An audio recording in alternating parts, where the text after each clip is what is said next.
Sir నమస్తే అండి. నేను అందరూ కూడా చక్కగా ఫోటోలు దిగారు అసెంబ్లీలో, మినిస్టర్లు, ఎమ్మెల్యేలు అంతా కూడా. అదే పవన్ కళ్యాణ్ గారికి కుర్చీ వేయడం మర్చిపోయారు. అది మర్చిపోయారా లేకపోతే కావాలని వేయలేదా? కావాలని వేయకపోతే కాలగర్భంలో కలిసిపోతారు. పవన్ కళ్యాణ్ లాంటి వ్యక్తితో పెట్టుకుంటే ఇంకేమైనా ఉందా? వాళ్ళు మర్చిపోయి ఉంటారు. వాస్తవంగా నేను పవన్ కళ్యాణ్ అభిమానిని, జన సైనికుడిని. నేను మర్చిపోయారని అంటున్నాను కాబట్టి సరిపోయింది. లేదు మర్చిపోయాను నేను అనుకుంటే ఎలా మాట్లాడతాను తెలుసు కదా. కాబట్టి పవన్ కళ్యాణ్కి కుర్చీ వేయకపోవడం అనేది మర్చిపోయారు అంతే. లేకపోతే వాడి పతనమే అలా ఆలోచిస్తే. అంత ముందు కూడా ఒకసారి వేయకపోతే చంద్రబాబు గారు, పవన్ కళ్యాణ్ గారు ఉన్నప్పుడు అమిత్ షా గారు వేపిస్తారు. అవునవునవును, వాంటెడ్గానే జరుగుతున్నట్టుగా అనిపిస్తుంది. కానీ నేను మర్చిపోయా జరుగుతుందేమో అనుకుంటున్నాను. లేకపోతే ఒక్కొక్కరిని తోలు తీసి కూర్చోబెట్టేవాళ్ళం. ఇది వాస్తవంగా పవన్ కళ్యాణ్ అంటే గొప్ప రాజకీయ నాయకుడిని మనం చరిత్రలో చూడలేము. ఇది వాస్తవం. సొంత డబ్బులతో రాజకీయం చేస్తున్నటువంటి పవన్ కళ్యాణ్ గారు ఈ సమకాలీన ఈ ప్రపంచంలో, ఈ రాజకీయంలో ఇలాంటి వ్యక్తిని మళ్ళీ చూడలేమేమో అనిపిస్తుంది. అంత కష్టార్జితాన్ని ఖర్చు పెట్టినటువంటి దేవుడు పవన్ కళ్యాణ్ గారు. అతనికి కుర్చీ మర్చిపోయారంటే వీళ్ళు కుర్చీకి పోయే కాలం వచ్చిందని అర్థం. అంతే తప్ప వేరేదేం కాదు. వాళ్ళు మర్చిపోయి ఉంటారు. ఎందుకంటే పవన్ కళ్యాణ్కి అంటే ఒక పెద్ద స్థాయి వ్యక్తి వచ్చినప్పుడు ఎవరొకరు వేస్తారులేని ఒకరొకరు తప్పించుకుని మర్చిపోయి ఉంటారు. అంతే తప్ప అక్కడ అలాంటి ఏ భేదం కనిపించలేదు నాకైతే. కాబట్టి దీని గురించి కొంతమంది ట్రోల్ చేస్తున్నారు. ట్రోల్ చేస్తుంటే కొంతమంది ఇది నిజమే కదా అనిపిస్తుంది. కానీ అంత నెగ్లిజెన్సీ ఏం చేయదు పవన్ కళ్యాణ్ గారి పట్ల. పవన్ కళ్యాణ్తో పెట్టుకుంటే పతనమే. అది ఎవడైనా తగ్గించి చూడాలనుకుంటే వాడు నాశనం కోరుకుంటున్నట్లు లెక్క. వాడు తగ్గించాలి పవన్ కళ్యాణ్ గారి స్థాయిని అనుకుంటే వాడు సర్వనాశనానికి దారి తీసుకుంటున్నట్టు. వాడికి గొయ్యి తవ్వుకుంటున్నట్లు లెక్క. ఇప్పుడు మనం ఈ కుర్చీల గురించి కన్నా కూడా సీఎం కుర్చీ గురించి మాట్లాడుకుంటే ఇంకో ఫ్యూచర్ లో పవన్ కళ్యాణ్ గారు ఆ కుర్చీలోకి వచ్చిన అవకాశం ఉందంటారా? అప్పుడు కూడా లాగేస్తారా? ఎవడు లాగలేడండి. మంచితనానికి ఎప్పుడైనా మార్గం ఉంటుంది. మంచితనానికి మార్గం సుమార్గం ఉంటుంది. కారణం ఏంటి? ఇలాంటి వ్యక్తి రాజకీయాలలో ఉండాలా. ఇలాంటి వ్యక్తులు రాజకీయాలలో ఉంటే అలాంటి వ్యక్తి ముఖ్యమంత్రిగానో ప్రధానమంత్రిగానో అయితే ప్రధానమంత్రి అయితే దేశం బాగుపడుతుంది, ముఖ్యమంత్రి అయితే రాష్ట్రం బాగుపడుతుంది. కాబట్టి అలాంటి వ్యక్తి ముఖ్యమంత్రి కావాలి, ప్రధానమంత్రి కావాలని నా ఆశ. నమస్తే. సో నిన్న అందరూ కూడా ఫోటోలు దిగారు, ఎమ్మెల్యేలు, మంత్రులు అందరూ కూర్చుని అసెంబ్లీ దగ్గర. అయితే పవన్ కళ్యాణ్ గారికి ఒక కుర్చీ అయితే వేయలేదన్నమాట. తర్వాత మళ్ళీ ఆయన చూసి చాలా తప్పు తగ్గింది. ఆ తప్పు మామూలు తప్పు కాదు. ఇప్పుడు సీఎం గారికి సీట్ అయిపోతే కూర్చుంటారా? నిలబడాలా.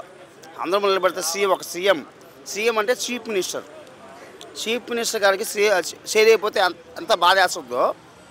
ఒక నాయకుడు, ఆయన ఒక ప్రజల నాయకుడు. ఆయన పవన్ కళ్యాణ్ గారు అంటే పీకే అంటే మామూలు విషయం కాదు. ఆయన గురించి తక్కువ అంచనా వేస్తున్నారు కొంతమంది బాలకృష్ణ ఫ్యాన్స్ కానీ ఎవరన్నా కానీ. ఆయన గురించి తక్కువ అంచనా వేయకూడదు. ఆయనలో ఉన్న అంత ముందు కూడా ఒక ఈవెంట్ లో రేపిస్తారు. అయితే ఎందుకు అంటే కావాలని చేస్తున్నారా? లేదు, ఆయన పట్టించుకోరండి. ఆయన పట్టించుకోడు. వాంటెడ్ గా చేస్తున్నారని ఒప్పుకుంటారా? వాంటెడ్గా చేస్తున్నారండి. పవన్ కళ్యాణ్ వచ్చినప్పుడు కుర్చీ వాంటెడ్గా చేస్తున్నారు. మార్చుకోండి. ఏమొస్తుంది? ఆయన మరి వీళ్ళు నాయకులు స్నేహంగా ఉంటున్నారు కదా, 15 ఏళ్ళు కూటమి ఉంటాం. ఇప్పుడు పవన్ కళ్యాణ్ అంటే హీరో కాదు, నిజమైన నాయకుడు, ప్రజల నాయకుడు. ఆయన చేసే అభిమానం, ప్రేమ, ఆప్యాయత, అనురాగం అన్నీ కలిసి ఉన్న ఒక ప్రజల నాయకుడు, ప్రజల్లో కలిసిపోయే నాయకుడు. ఏ మనిషి అయినా సరే ఒక నాయకుడు ప్రజల్లో నడుచుకుంటూ వస్తాడా? ఏ బందీ బస్తీ లేకుండా ఆయన రాగలుగుతాడు. అది ఆయన గొప్పతనం. ఆయన కుర్చీ మాత్రం వేయకుండా చాలా తప్పు చేశారు. ఎప్పుడు నాయకుడే అన్నా. కుర్చీ ఎందుకన్నా? ఆయనకు ఉంది ఒక బ్రాండ్ ఉంది. పీకే అంటే పవర్ స్టార్ పవన్ కళ్యాణ్. తక్కువ అంచనా వేయకండి. ఇంకోసారి కుర్చీ అయిపోతే చంద్రబాబు నాయుడు గారు మీరు అర్థం చేసుకోండి. ఇంకోసారి రిపీట్ చేయకండి. అది మీకు తెలియకుండా జరిగి ఉండొచ్చు. చంద్రబాబు నాయుడు గారు మీరు అంటే అభిమానం నాకు కూడా. ఇంకోసారి జరగకూడదు. నమస్తే సార్. సో రీసెంట్గా ఫోటో సెషన్ జరిగింది అసెంబ్లీలో. మినిస్టర్లు, మంత్రులు అందరూ కూర్చొని చక్కగా ఒక ఫోటో దిగారు అనమాట. అయితే అక్కడ పవన్ కళ్యాణ్ గారికి ఒక కుర్చీ వేయడం లేట్ అయింది. ఆయన వచ్చిన తర్వాత ఆయన చూసి కుర్చీ వేసుకుని మళ్ళీ ఫోటో దిగారు అనమాట. అంటే అది కావాలని జరుగుతుందా లేకపోతే బై మిస్టేక్ జరుగుతుందా అంటారా? అంటే ఇప్పుడు అది కావాలని లేదా బై మిస్టేక్ అని చెప్పడానికంటే కూడా ఆ సమయాన్ని బట్టి ఒక్కొక్కసారి కావాలని కూడా చేసి ఉండొచ్చు. ఎందుకంటే ఇది పవన్ కళ్యాణ్ గారి స్వయంకృత అపరాధం. ఇది యాక్చువల్గా ఏంటంటే ఆయన పార్టీ జనసేన ఆయనకు రాజకీయ ప్లాట్ఫామ్ ఒకటి ఉంది, ఆయనకి సొంతంగా పార్టీ ఉంది, అతనికి కొంచెం విధి విధానాలు ఉన్నాయి, ఆయనకు ఒక చేయాలనే ఒక వ్యూహరచన ఉంది పార్టీ పెట్టినప్పటి నుంచి ఇప్పటి వరకు కూడా. కానీ ఎప్పుడైతే ఈయన విధానాలకి విరుద్ధంగా వ్యతిరేకంగా ఎప్పుడైతే వేరే పార్టీకి అలయన్స్ అయ్యారో ఆటోమేటిక్గా అలయన్స్ అయినప్పుడు ఏంటంటే రాజకీయాల్లో ఉండేవాళ్ళు ఎవరండి, వాళ్ళు సెల్ఫ్ ప్రమోట్ చేసుకునే వాళ్ళు, వాళ్ళకి వేరే వాళ్ళు ఎవరైనా చేస్తే ఆ మంచిని కూడా వీళ్ళు క్రెడిట్లో వేసుకునే క్రెడిబిలిటీ ఉన్న వాళ్ళు ఎక్కువ మంది రాజకీయాల్లో ఉంటారు. అంతేగాని ఎవరి క్రెడిబిలిటీ వాళ్ళకి ఇచ్చేసి వాళ్ళు చేసిన వాళ్ళు చేసిన ఎఫర్ట్స్కి సరైన ప్రతిఫలం ఇస్తారనేది రాజకీయాల్లో అయితే నమ్మరు. రాజకీయాలు అందరికీ తెలిసిన విషయమే, అంటే అతని కాంట్రిబ్యూషన్ ఉండొచ్చు పవన్ కళ్యాణ్ గారిది. కాకపోతే ఏంటంటే ఎప్పుడైతే ఆయన విధి విధానాలను మరిచి వేరే పార్టీతో బీజేపీతో కావచ్చు, తెలుగుదేశం పార్టీతో కావచ్చు అలయన్స్ అయ్యారో ఈయన కూటమిలో జాయిన్ అయ్యారు. ఈయన కూటమిలో జాయిన్ అయినప్పుడు ఏమవుతుందంటే ఆటోమేటిక్గా పవన్ కళ్యాణ్ గారికి కూటమిలో ఎప్పుడైతే జాయిన్ అయ్యారో ఆయన వ్యక్తిగతంగా ఆయనకున్న క్రెడిబిలిటీ కానీ ఆయనకున్న చేసిన ఎఫర్ట్స్కి ఆయన కాంట్రిబ్యూషన్ కానీ తగిన ఇవ్వరు. ఆయన క్రమక్రమంగా కొద్దిగా ఆయన ఇన్ఫ్లుయెన్స్ తగ్గించడానికి రాజకీయాల్లో వాళ్ళు ముఖ్య భూమిక పోషిస్తారు, ఖచ్చితంగా పోషిస్తారు. మన మధ్యన ఇప్పుడు ఒక మీటింగ్లో మోడీ గారు, అమిత్ షా గారు, పవన్ కళ్యాణ్ గారు ఉంటారు. అయితే అక్కడ 2 కుర్చీలే వేస్తారు అన్నమాట. తర్వాత మళ్ళీ అమిత్ షా గారు ప్రత్యేకంగా 3వ చైర్ తెప్పిస్తారు. అంటే ఇది ఏంటి అంటే పైనుంచే జరుగుతుందంటారా, లేదంటే కింద నాయకులు ఎవరన్నా పవన్ కళ్యాణ్ గారిని ఏమైనా తగ్గించే ప్రయత్నం అంటారా? అంటే మొదటి నుంచి పవన్ కళ్యాణ్ గారిని చూస్తే ఎక్కువగా ఆయన్ని మోదీ గారు కానీ అమిత్ షా గారు కానీ ఎప్పుడు గురించి కూడా ఆయన జాతీయ నేతలతోనూ ఎప్పుడు కూడా ఆయన సత్సంబంధాలు కలిగి ఉన్నారు. ఆయన జాతీయ నేతలతో సత్సంబంధాలు కలిగి ఉన్నప్పటికీ కూడా ఇక్కడ ఉన్న నాయకులు ఏంటంటే మాకు ఏంటంటే ఐడెంటిటీ క్రైసిస్ ఉంది కొద్దిగా. అంటే మన భారతదేశ వ్యవస్థలో ఏంటంటే ఈ రాజకీయాలలో ఏంటంటే ఐడెంటిటీ క్రైసిస్, అంటే అతనికంటే నాకు ఎక్కువ పేరు రాకూడదు, ఇతనికి ఎక్కువగా రెస్పెక్ట్ ఇవ్వకూడదు, ఇతన్ని వాళ్ళు పెద్దోళ్ళు చేసిన మనం చేయకూడదు అనేది ఒక సంకుచిత స్వభావం కూడా వీళ్ళలో ఖచ్చితంగా ఉంటుంది. దానివల్ల ఏమైనా అయి ఉండొచ్చు. ఏదైనా నేను ఫైనల్గా ఏంటంటే పవన్ కళ్యాణ్ గారు ఇంకొక షెల్టర్లోకి వెళ్ళడం అనేది ఆయన స్వయంకృత అపరాధం. యాక్చువల్గా అదే జరుగుతుందని నేను అనుకుంటున్నాను. నమస్తే అన్న. నమస్తే. సో నిన్న అందరూ కూడా అసెంబ్లీలో మినిస్టర్లు, ఎమ్మెల్యేలు అందరూ మంచిగా ఫోటో దిగారు, అంటే గెలిచిన ఆనందంలో. అయితే కుర్చీ వేయలేదన్నమాట ఎవరికంటే పవన్ కళ్యాణ్ గారికి.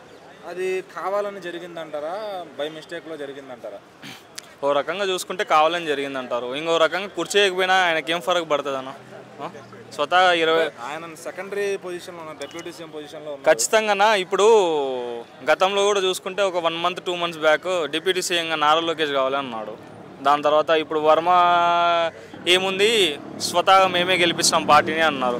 అవన్నీ ఇప్పుడు ఎట్లున్నాయంటే లోపల బయటికి రాని మాటలు, బయటికి రాని కృతంతాలు. ఎందుకంటే 40 సంవత్సరాల నుంచి వాళ్ళు ఒక పార్టీ జెండాను మోస్తున్నప్పుడు ఇంకో పార్టీ జెండాను మోయాలంటే ఎవరికైనా బాధే. ఆ వ్యక్తి ఇక్కడ గెలిచినాక ఒకసారి కాకపోయినా ఇంకొకసారి నా వల్లే గెలిచింది అనడంలో ఇప్పుడు చంద్రబాబు నాయుడు కూడా పవన్ కళ్యాణే గెలిపించిండు, పవన్ కళ్యాణ్ ఆ రోజు పోరాటం చేసిండు అన్నప్పుడు ఈ ఎమ్మెల్యేలు ఎందుకు మాట్లాడలే? సరే, పవన్ కళ్యాణ్ చంద్రబాబు నాయుడు లోపల ఉన్నప్పుడు ఒక్క ఎమ్మెల్యే అన్న టీడీపీ ఎమ్మెల్యేలు బయటకు వచ్చి ఒక్కరన్నా అట్లీస్ట్ వాళ్ళ గ్రాటిట్యూడ్ అయినా తెలిపినారా? ఎవరు తెలిపలే. అదే పవన్ కళ్యాణ్ పోరాడిండు. ఇప్పుడు చైర్ వేసినా వేయకపోయినా ఆయనకు పోయేదైతే ఏముండదు. అట్లానే ఇంత ముందు కూడా ఒకసారి చైర్ వేయకపోతే అమిత్ షా గారు తెప్పించి మరి కుర్చీలు వేస్తే 3వ కుర్చీ పవన్ కళ్యాణ్ తెప్పిస్తారు. అంటే ఎవరైనా చెప్తే జరుగుతుందా? అక్కడ కుర్చీలు వేసేవాళ్ళు కావాలని పవన్ కళ్యాణ్ గారికి వేయకుండా అట్లా కార్నర్ చేస్తున్నారు అనుకోవచ్చు. కార్నర్ అయితే చేస్తున్నారన్న, అది బయటికి అయితే క్లియర్గా కనిపిస్తుంది. ప్రతి దానికి కాంట్రవర్సీ ఎందుకన్నా? ఒకవేళ కాదుకూడదు అనుకుంటే మీ పెద్ద నాయకులు బయటకు వచ్చి చెప్పమను, ఏం జరిగేది ఉంటే అది జరుగుతుంది, అంతే కదా. ప్రతి దానికి కాంట్రవర్సీ.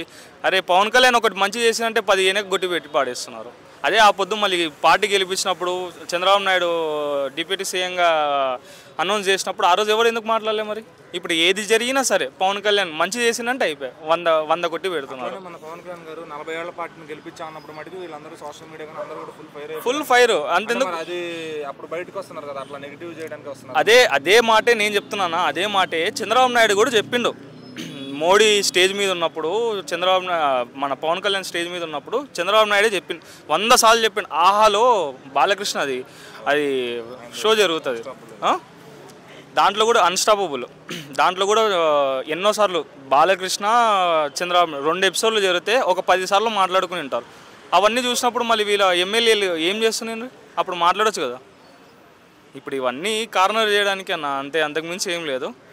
సీట్ వేసినా చీర వేసినా వేయకపోయినా ఆయనకు ఉండే స్థానం ఆయనకుంది. ఆయన పరిపాలించేది ఆయన పరిపాలించుకుంటారు. సో మరి ఫ్యూచర్లో మనం ఆయన సీఎం సీట్లో చూడొచ్చు అంటారా? ఖచ్చితంగా చూస్తాం మనం, 100% చూస్తాం. ఆ క్యాపబిలిటీ 2014లోనే మన పవన్ కళ్యాణ్ ఇప్పుడు నాది అంత కాదు నేను నేర్చుకుంటున్నా అని చెప్పిన వ్యక్తి 2024లో 100% కొట్టిందంటే అదే మనం ఒక 10 years అట్లా ముందుకు పోయి చూసుకున్నాం అనుకో, పక్కాగా సరే సీఎంగా మనం పవన్ కళ్యాణ్ చూసుకున్నాం. నమస్తే అన్న. సో ఇప్పుడు నిన్న ఒక ఫోటో సెషన్ జరిగింది అసెంబ్లీలో. అందరూ కూడా ఎవరెవరైతే ఎమ్మెల్యేస్ అందరూ ఉన్నారో, మినిస్టర్లు అందరూ కూడా ఫోటో దిగారు, గ్రూప్ ఫోటో. సో దాంట్లో ఫస్ట్ పవన్ కళ్యాణ్ గారికి ఒక చైర్ వేయలేదన్నమాట. అంటే అదేమన్నా ఉద్దేశపూర్వకంగా చేశారా లేకపోతే మిస్టేక్ జరిగింది? ఎందుకంటే అంతకుముందు కూడా 2-3 సార్లు ఏదో బయట మీటింగ్లు జరిగినప్పుడు ఆయనకి సీట్ అయిపోతే అమిత్ షా గారు కూడా ఒక 3వ చైర్ వేపిస్తారు తీసుకొచ్చి పవన్ కళ్యాణ్ గారికి. ఓకే, అంటే ఏదన్నా ప్రోటోకాల్ ప్రకారంగా జరుగుండేదేమో కానీ మిస్టేక్ ప్రకారం జరుగుండేది, మాకు కావాలని చేసిందేం కాదు. అంటే ఎక్కడో కొంతమంది భావిస్తున్నారు అనమాట, జన సైనికులు కానీ ఏదో కావాలని పవన్ కళ్యాణ్ గారిని అన్నింటిలోనే ఇనిషియేట్ చేయకుండా చేస్తున్నారు. పవన్ కళ్యాణ్ గారు కూడా కూటమిలో భాగస్వామ్యం లేదు కాబట్టి ఆ ఇబ్బంది ఉండదు. అంటే అది ఆయనకి, చంద్రబాబు గారికి ఆయనకు ఒక అండర్స్టాండింగ్ ఉంది. అయితే కార్యకర్తలు కొంచెం అది అర్థం చేసుకోవడంలో వెనకబడుతున్నారు అంటారా? అంటే మనం కొంతమంది డిఫరెంట్గా ఆలోచిస్తుంటారు, కొంతమంది ఏమన్నా అర్థం చేసుకుంటారు, అది ఎవరి ఇష్టాలు వాళ్ళది. ఓకే, ఓవరాల్గా ఆయన స్టేట్లో ఆయన పనితీరు ఎలా అనిపిస్తుంది పవన్ కళ్యాణ్ గారు? పర్లేదు బాగానే పనిచేస్తున్నాడు. వాళ్ళ కార్యకర్తలు అంతా చాలా కాన్ఫిడెంట్గా ఉన్నారు, నెక్స్ట్ వచ్చే ఎలక్షన్ టైంకి ఆయన ఇంకా సీఎం హోదాకి వెళ్తారు అని చెప్పి. సీఎం కష్టం అండి. సీఎం అయ్యేది రాష్ట్రంలో ఏదో చంద్రబాబు నాయుడు, జగన్మోహన్ రెడ్డి. ఏదైనా సపోర్ట్ ఇంకా టైం ఉందంటారా లేకపోతే అసలు ఛాన్సే లేదంటారా? టైం పట్టింది. పవన్ కళ్యాణ్ గారికి బీజేపీ సపోర్ట్ ఉంది, కానీ సీఎం అయ్యే ఛాన్స్ అయితే కష్టం. అంటే పార్టీ అంత బిల్డప్ ఏం కాలేదు. ఏదైనా టీడీపీ సపోర్ట్ ఉంటే కొన్ని ఎమ్మెల్యే సీట్లు గెలుస్తారు. ఏదో చంద్రబాబు నాయుడు గారు కానీ, నారా లోకేష్ గారు కానీ, జగన్మోహన్ రెడ్డి గారు వీళ్ళే సీఎంలు అవుతారు. ఎందుకంటే వీళ్ళు క్యాడర్ ఎక్కువ ఉంది. పవన్ కళ్యాణ్ గారు కూడా గెలుస్తారు, కానీ సపోర్ట్ ఎవరెవరు సపోర్ట్ ఉండాలి. ఇండివిజువల్ వెళ్ళడం కొంచెం టైం పట్టింది. నమస్తే. సో నిన్న అసెంబ్లీలో ఎమ్మెల్యేలు, మినిస్టర్లు అందరూ కూడా ఒక కుర్చీ వేసుకుని ఫోటో దిగారు అనమాట. ఓకే, అయితే ఫోటోషూట్ మంచిగా జరిగింది. అయితే ఆయన పవన్ కళ్యాణ్ గారి కోసం కుర్చీ అయితే అప్పు పెట్టలేదు, తర్వాత వేసిన పరిస్థితి వచ్చింది అనమాట. అంటే ఏదన్నా వాంటెడ్గా దూరం పెడుతున్నారా లేకపోతే పొరపాటున జరిగింది అనుకుంటున్నారు? పవన్ కళ్యాణ్ క్రికెట్ ఆడేకి పోలేదు కదండి, అందుకని పెట్టిండ్రు. అంటే ఇది అసెంబ్లీ దగ్గర జరిగిన ఫోటో సెషన్, క్రికెట్ దగ్గర జరిగింది కాదు. అంటే క్రికెట్ ఆడే అసెంబ్లీకి వచ్చినారు అందుకోసం. అంటే అంతకుముందు కూడా ఒకసారి ఏదో మీటింగ్ జరిగినప్పుడు అమిత్ షా గారు ఇంకో చైర్ వేపిస్తారు పవన్ కళ్యాణ్ గారి కోసం. అంటే ఎలాంటి కొన్ని కీలక మీటింగ్లో కానీ, కొన్ని కీలక గ్రూప్ మీటింగ్స్లో కానీ ఆయన ఇన్వాల్వ్ చేయట్లేదని జన సైనికులు బాధపడుతున్నారు. సో అది ఉద్దేశపూర్వకంగా జరుగుతుందా లేదంటే? జన సైనికులు బాధపడండి, ఒక మాట చెప్తా, మళ్ళీ నన్నేం ట్రోల్ చేయొద్దండి. నారా లోకేష్ శంకర్ జాతి నా కొడుకులు అన్నప్పుడు లేని పౌరుషం కుర్చీ చేయకపోతే ఎందుకు రాదు? ఎందుకు వస్తుంది? 15 సంవత్సరం కలిసే ఉంటాం అంటున్నారు. పవన్ కళ్యాణ్ చంద్రబాబుతో కలిసే ఉంటారు 15 ఏళ్ళు. ఇష్టం ఉంటే జన సైనికులు ఉండొచ్చు, లేదంటే వెళ్ళిపోవచ్చు. అంటే అది వాంటెడ్గా జరుగుతుంది అంటారా లేదంటే వాంటెడ్గా చెప్పాను, వాంటెడ్గా చేసినా ఏం చేసినా మేమైతే విడిపోము. ఏమన్నాడు, మా కుటుంబ విషయం ఇది, మా దాంట్లో కొట్లాడేవాళ్ళు ఉంటారు, మేము కొట్టుకుంటాం, మేము కలిసిపోతాం. కలిసిపోయేట్లుంటే పార్టీలో ఉండండి, లేదంటే వెళ్ళిపోండి అని చెప్తున్నాను డైరెక్ట్గా. ఇంకా దాంట్లో పెద్ద కాన్సెప్ట్ ఏముంది, కుర్చీ వేసినా వేయకపోయినా మేము ఉండేది కూటమిలోనే. అంటే మొన్న కూడా పవన్ కళ్యాణ్ గారు నోరు జారారు కదా, అంటే 40 ఏళ్ల పార్టీని గెలిపించామని. గెలిపించినారు కదా, దాంట్లో వాస్తవం ఉంది. గెలిపించిన పవన్ కళ్యాణ్ లేకపోయినట్టు గెలిచేవాళ్ళు కాదు కదా. అంటే ఒక బోనస్ అయ్యారు తప్ప ఆయనే గెలిపించారనడానికి ఇదేం లేదు కదా. జస్ట్ ఒక బ్యాడ్ టైంలో హెల్ప్ చేశారని చెప్పేదానికి, నేనే ఉండి గెలిపించానని చెప్పేదానికి చాలా తేడా ఉంది కదా. అవును, హెల్ప్ చేసిన ఈయన కూడా హెల్ప్ చేస్తున్నారు కదా. ఇప్పుడు మీరు బయటికి దొబ్బేయండి, టీడీపీకి 134 సీట్లు ఉన్నాయి, వాళ్ళు స్ట్రాంగ్గా నిలబడగలరు, కానీ మేము దబ్బలేదే మిమ్మల్ని. నీకెంత అవసరం ఉందో నీతో అంత అవసరం ఉంది. ఏదో ఒక విషయంలో మరి కూటమి బాగున్నా కూడా మూడో పార్టీ అయిన వైసీపీ వాళ్ళు గొడవలు పెట్టాలని చూస్తున్నారు. మరి అది వీళ్ళు అనుకున్నట్టుగా 15 ఏళ్ళు కలిసి ఉండగలరా? నెక్స్ట్ ఎలక్షన్కి ఉన్న గొడవలు వచ్చే ఛాన్స్ ఉందా? విడిపోతే జగన్ వచ్చి వీళ్ళని లోపల ఎత్తాడండి. కలిసి ఉన్నా గెలిస్తే ఎత్తాడు, గెలిచి లోపలికి వేయడం అయితే ఖాయం. ఎందుకంటే పవన్ కళ్యాణ్ అనే వ్యక్తికి పాలిటిక్స్ మీద ఇంట్రెస్ట్ ఉంది, మంచిగా ఏదో చేయాలి జనాలకి అనే ఉద్దేశంతో పార్టీ పెట్టినాడు. 2014 అనానిమస్గా సపోర్ట్ చేసినాడు. సపోర్ట్ చేసి ఒక 3 years అయిపోయిన తర్వాత బయటకు వచ్చినాడు. ఎందుకు? ఏం చెప్పింది పని చేయట్లేదని వాళ్ళు తిట్టుకుని. ఇప్పుడు నేను విషయం చెప్పిన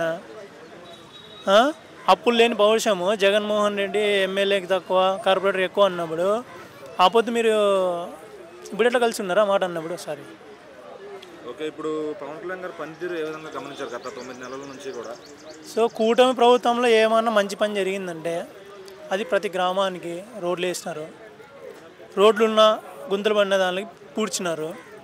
ఇవన్నీ ఎవరి కిందకి వస్తాయి? పవన్ కళ్యాణ్ గారి కిందకే వస్తాయి. కానీ పవన్ కళ్యాణ్ 11, 12 ర్యాంక్ ఇచ్చినారు. సో ఇండివిజువల్గా ఫ్యూచర్లో మనం పవన్ కళ్యాణ్ గారిని సీఎంగా చూడొచ్చు అంటారా? 15 ఏళ్ళు కుటుంబంలో ఉన్నప్పుడు సీఎం ఎలా అవుతాడండి? 15 ఏళ్ళ తర్వాత చూడొచ్చు. ఫ్యూచర్లో ఏదో ఒక సిచ్యువేషన్లో 15 ఏళ్ళ తర్వాత అప్పుడైతే చూడొచ్చు.